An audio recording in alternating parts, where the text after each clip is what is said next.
Thank you very much, and welcome everybody. Welcome to our Washington Post Cyber Summit. Rob, it's great to have you here today. As you know, Rob is the White House Cybersecurity Coordinator, and in that position he's responsible for the development of national and international cyber strategy and policy.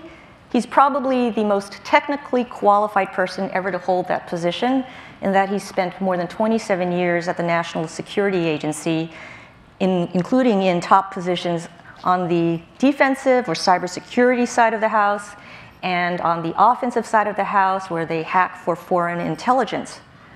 But my favorite detail from his bio is that every year around the Christmas holidays, Rob runs a computerized light show synchronized to music that he claims is visible from the International Space Station.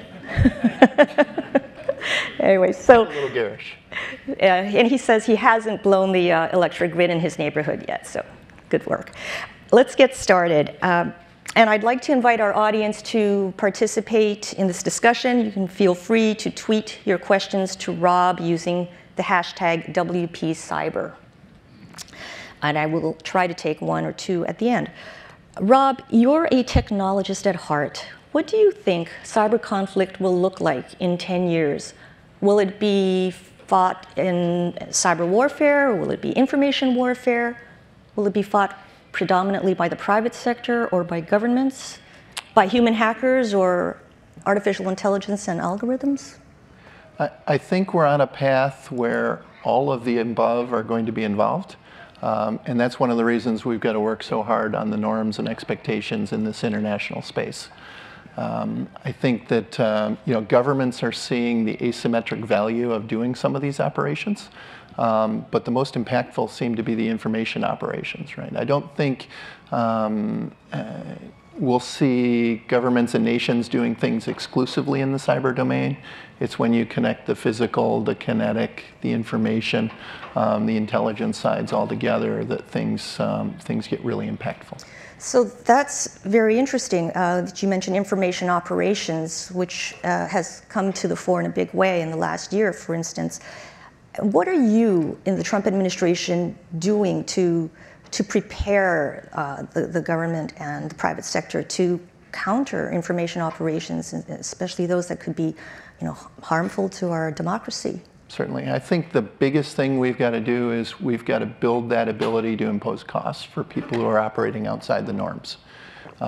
Right now, there's very little cost, and there's often big benefit for doing things in the information realm or the cyber realm.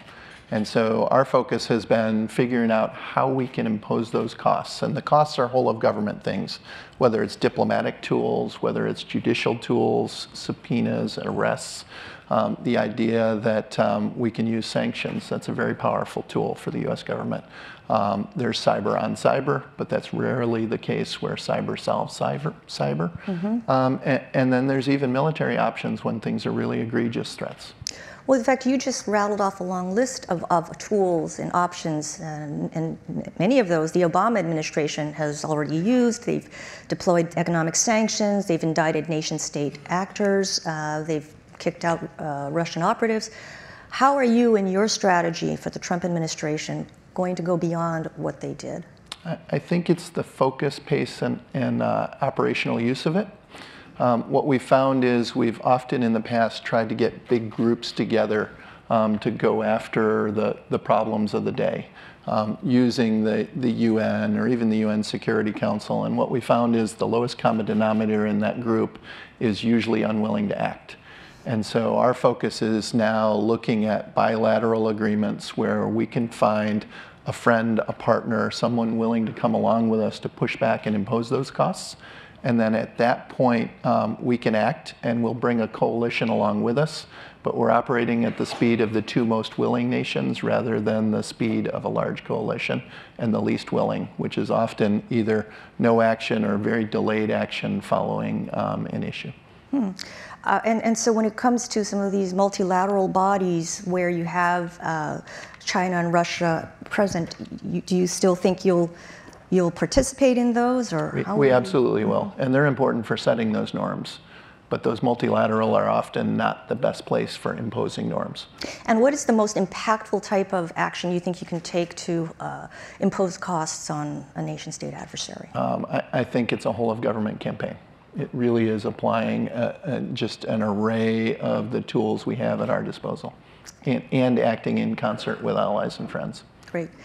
So let's talk a little bit about the critical infrastructure sector, or those companies that, Section 9 entities they're sometimes called, where if there's an attack, there could be catastrophic consequences. How will you, this administration, better enable which government agencies to help these companies and in terms of deterring or attacks?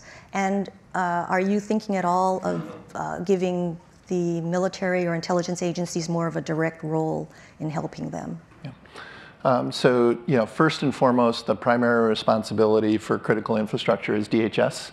But they lead in that community with a group of friends, right? So the intel community is often supplying information about the threats. The law enforcement community is following up. Every hack is a violation of law.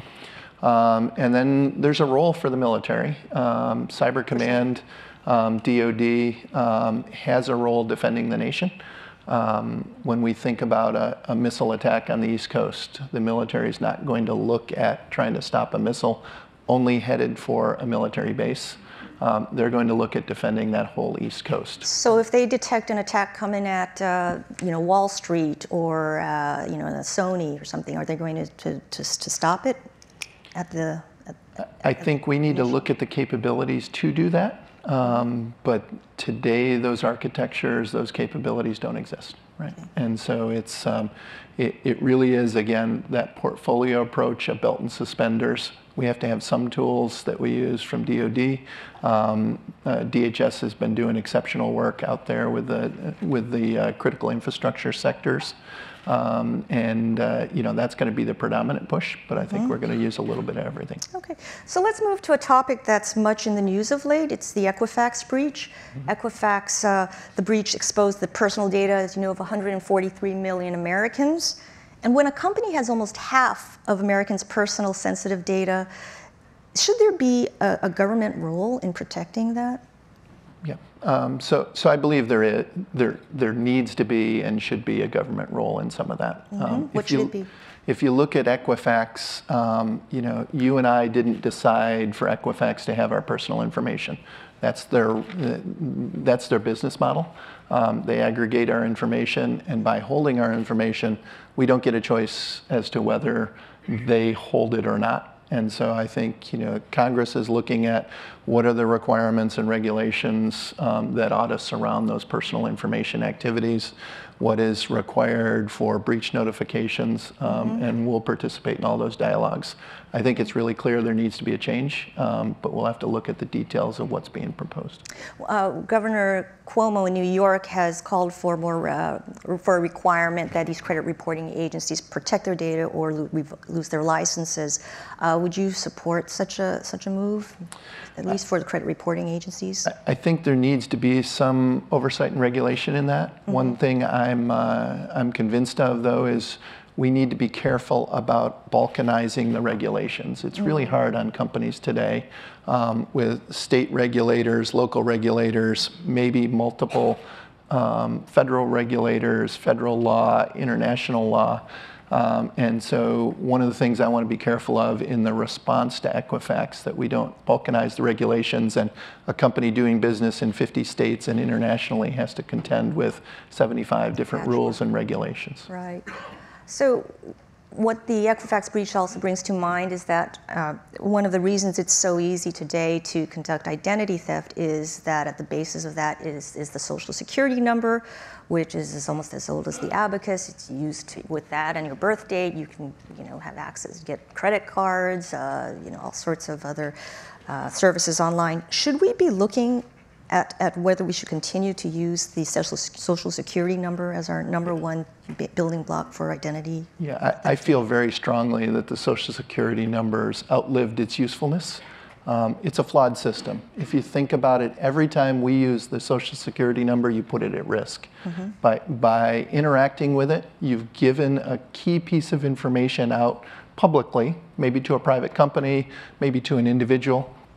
But that is, the identifier that connects you to all sorts of credit and digital information online.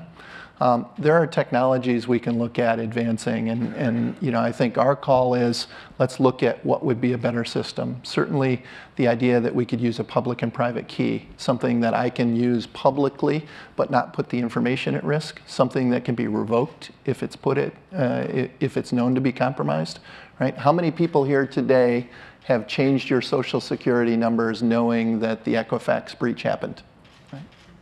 Nobody, right? So it's a flawed system that we can't roll back that risk after we know we had a compromise. I personally know my Social Security number has been compromised at least 4 times in my lifetime. That's just untenable.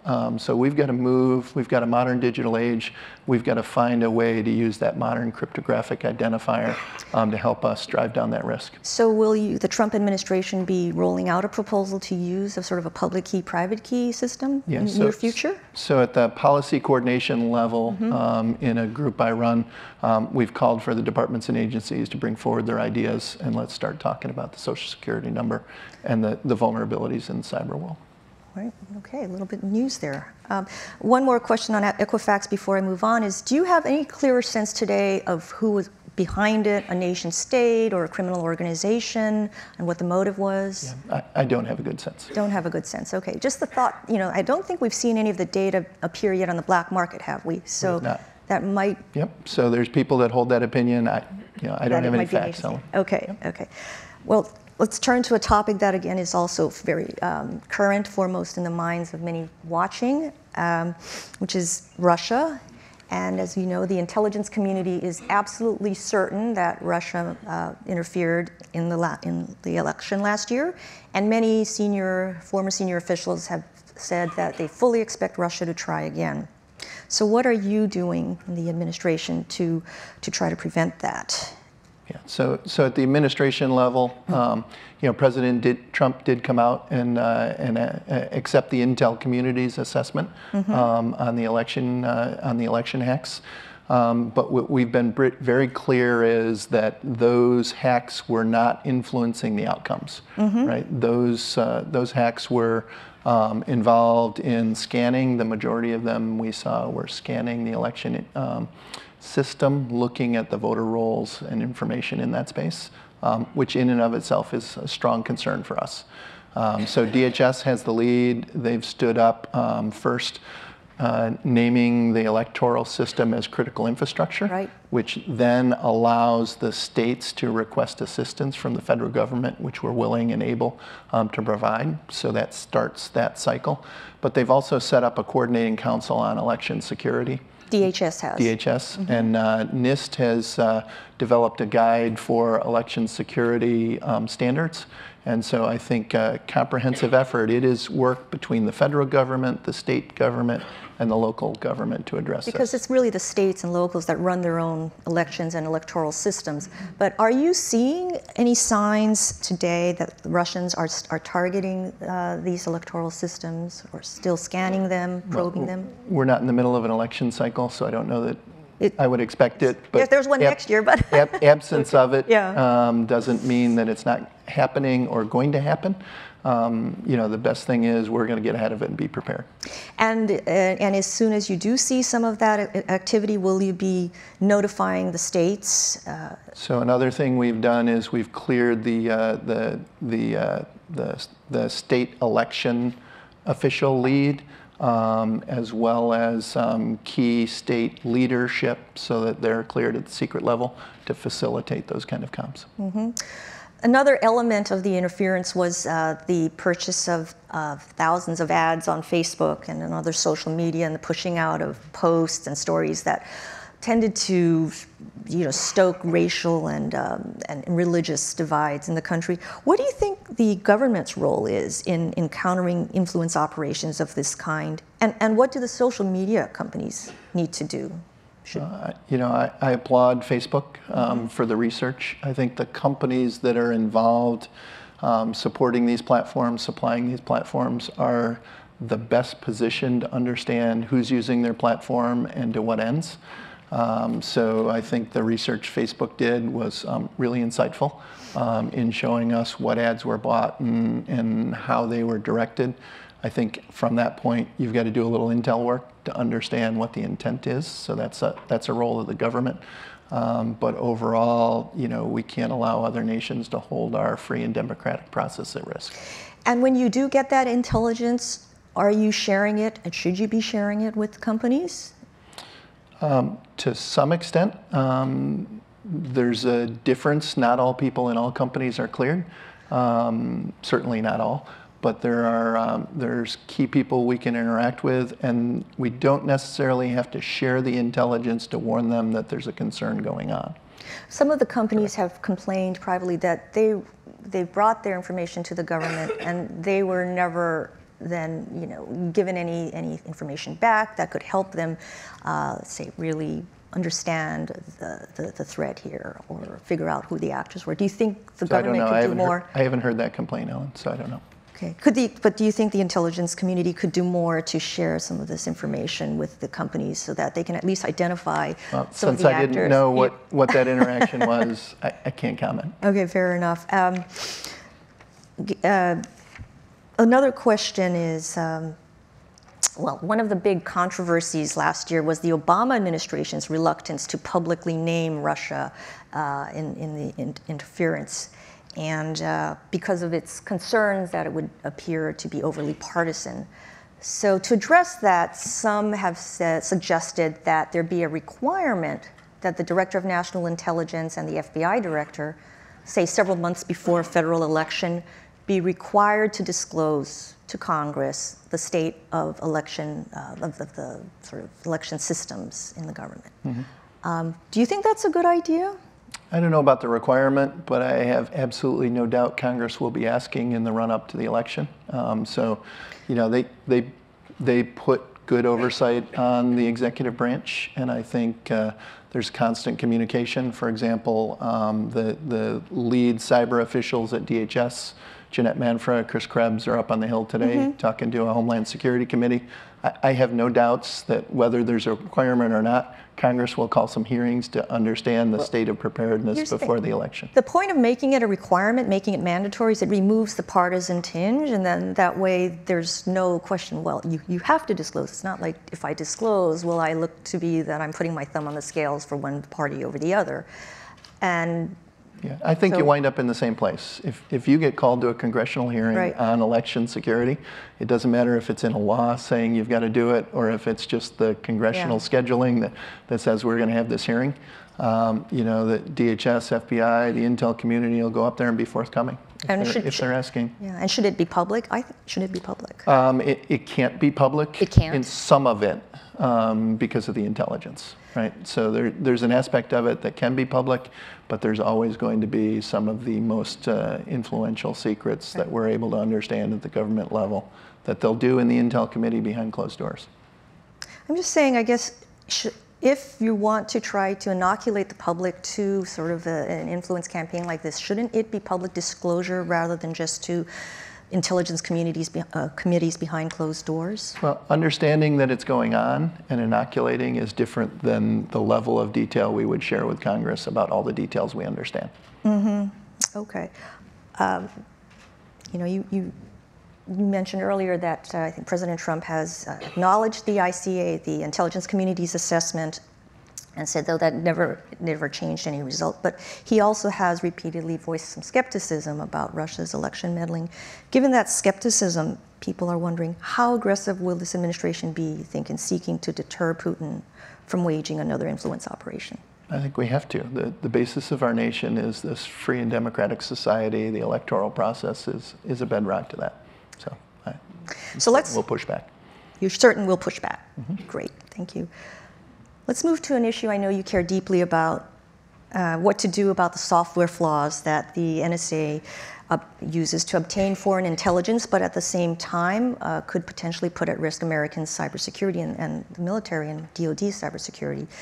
So these flaws are at the heart of something called the vulnerabilities equities process, where agencies weigh whether or not to disclose these flaws to the software maker or hold them onto them so the agencies can use them. How are you planning to reform this process, Rob, to make it more transparent? Are you going to reveal more information on the number and types of flaws? Yeah. So, it's clear to me from some of the public discussion on the vulnerability equities process, the VEP process, that it's not well understood. And that's our fault in the executive branch. In the previous administration, the VEP was an executive privilege run out of the White House process, where the charter, the participants, and the decision criteria weren't made public. Upon arriving, one of the things I sat down with the interagency was starting asking the questions of, why can't we talk about this? And there wasn't a good reason. So we kicked off the policymaking process. We are right at the goal line of finalizing the charter. But the intent is a VEP charter that's public and unclassified. So it will be seen and understood by you and the world as to what we weigh in terms of making the decision to disclose a flaw or protect it for an intel community activity. It will include the criteria that the panel weighs, and it'll also include the participants, right? There was a lot of smoke-filled room mystery surrounding who was in there, but it is the intel community, but it's also the defensive side of NSA. It's multiple elements in DHS. It's the Department of Commerce. It's the Federal Bureau of Investigation and others. So we'll talk about who's in it and how they make that. And then there's an element of talking about the outcomes. The what do we put in and what goes out, right? So that people understand. I think NSA was on record of something north of 90% of the vulnerabilities they discovered were disclosed and patched. And so that'll give you an ongoing understanding. Is that still the case, and is the government in that space? Well, that's good. I mean, would you also reveal more information on, is that the 90% relate to what, 5 or 50 flaws? What's the denominator? Yes, so understanding the quantity going in, the quantity coming out. Great. What is the lag time on average between NSA's discovery of a flaw and its disclosure? Yeah. Sure, and just to be clear, it's not just NSA and bringing things, fair point. Right? NSA, CIA, DOD, FBI. It varies. So get a little technical here. The discovery of a flaw is hard to determine. So there's a process you can do to find flaws in software called fuzzing, which is you throw a whole bunch of inputs at a computer or an operating system till it crashes. And at that point, technically you have a vulnerability, but that may be a whole pile of stuff. The next step is looking through those results and deciding if there's a vulnerability that somebody could exploit. And that takes some experience. Exploit, turn it into a tool or a weapon, something that can be used to actually hack into a computer. Correct. And so at that point, you understand now, some would define vulnerability at that first technical point. Some would define it when you've actually shown that there's an exploitable flaw. Either way, the point we do it is that second where you can describe the exploitable flaw. And that, because it's an art, not a science, is sometimes days, sometimes weeks, and sometimes even a year or two. But it's unhelpful to talk about things before you can describe what the potential use is and what the potential vulnerability and even danger is. So the defensive folks can't make a good assessment of how important that flaw is. But on average, what is the average lag time between the time you decide you can exploit a flaw and the time you eventually disclose it? It depends. Could it be years? Or? No, usually not years unless we've made a conscious decision to withhold that. And if we've made a conscious decision to withhold, they're periodically reviewed. The current policy is every 6 months we re-review a decision to hold. Okay. And so these are the kind of details I'm happy to push out there and share once we get the final interagency. And I'm also just curious, how long on average is an exploit good, useful these days, given that there's constant, software patching, updates? The half-life is shrinking. Yeah. So it really depends. Browser vulnerabilities, those are very short-lived these days. The browser industry does a great job of understanding their flaws, and there's a lot of people poking at it.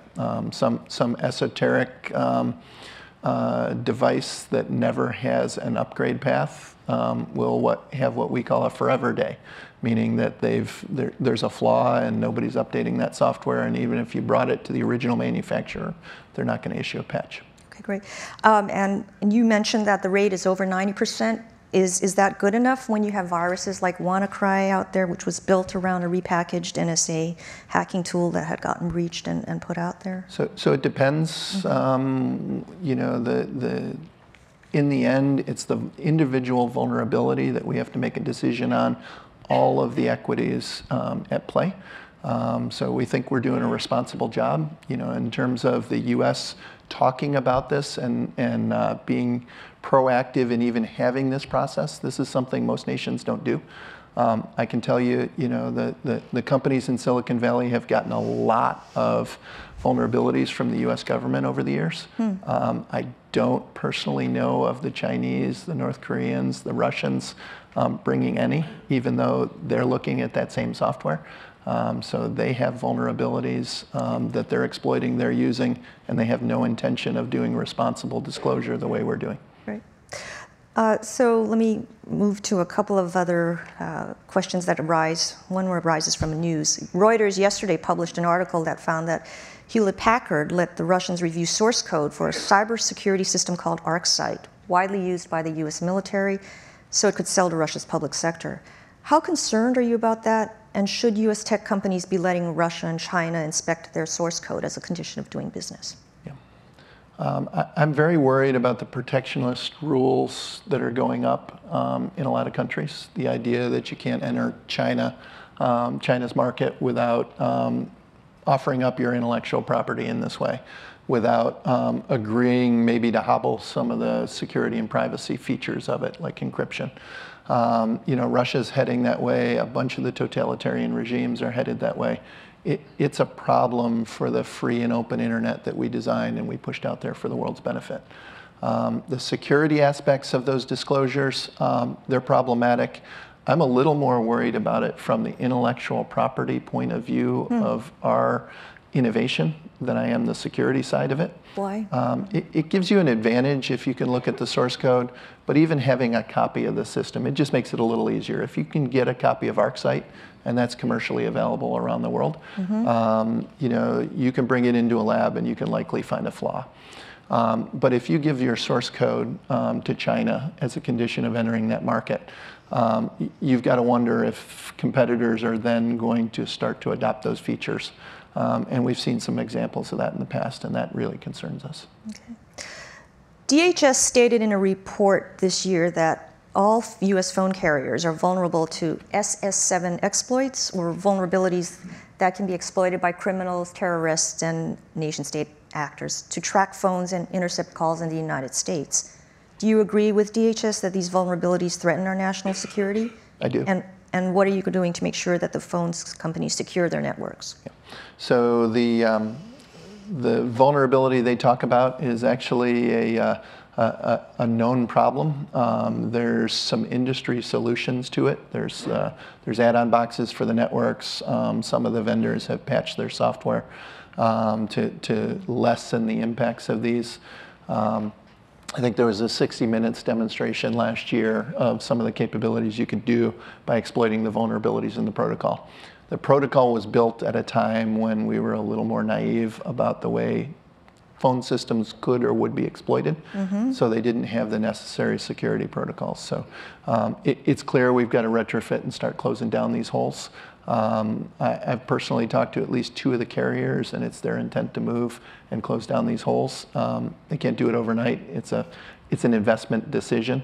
I know of at least one carrier that's moved pretty aggressively to tighten up those flaws. And I think with the light being shined on it, they'll be pushed harder. You know, I also know there's some congressional interest in maybe even pushing or mandating the closure of those holes as well. Great, thanks. So speaking of Congress, the Senate recently passed a government-wide ban on Kaspersky software in the government on the grounds that it provides a channel for Russian government espionage. What kind of evidence can you provide to justify such a move? And what kind of precedent does it set for the U.S. to name a particular company in a ban like this? Yeah. Do you think other countries might retaliate by banning U.S. companies that they might accuse of cooperating with the NSA? Yeah, so I think that, you know, we made bad decisions in the past, and there's no reason to perpetuate those, right? You won't find major U.S. software providers operating at the root level on the Russian Foreign Ministry, on the Russian intel services. They just didn't make those mistakes in the past. So we looked at that and said, if you think about what an antivirus is, it is something that runs at the very lowest level of the operating system beneath all of the other software and checks you have. It's designed to scan every file on your computer. It scans those files looking for things based on a series of commands that come from the company. That company is a Russian company. We have plenty of examples of Russian companies being compelled and cooperating with Russian intelligence. And there's even a law requiring participation in intelligence activities by those communications and computer companies in Russia. So as that data comes off your machine and goes back to Russia, it's vulnerable and available. And so we look at that and made a risk decision that we can't tolerate these on government networks. And that's the basis for it. People keep asking for the intelligence justification. There's no reason we should be compelled to show the intelligence. That in and of itself is a very compelling case. Just on those merits, we would be making poor decisions if we put that on sensitive US government networks. Gotcha. But do you know for a fact that there has been sensitive data that was siphoned off by the Russians to the Russian government through Kaspersky software from the US? I'm not going to address our intelligence sources and methods.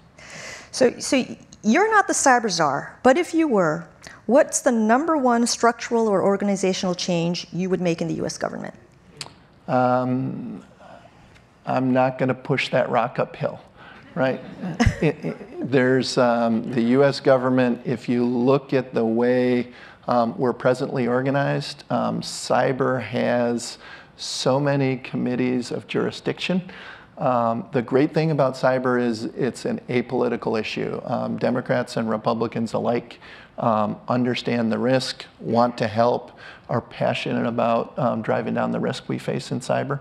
Unfortunately, what we see is the committees of jurisdiction have very strong opinions about the way we should be structured and who should be in charge and who should have a lane. And we can either expend a lot of energy on trying to shape those decisions, or we can go and optimize what we've got. And that's what I'm focused on right now, is optimizing what we have. I'll try one more thing. Forget Congress. What would you say? Forget Congress. Nice try, Ellen. Okay.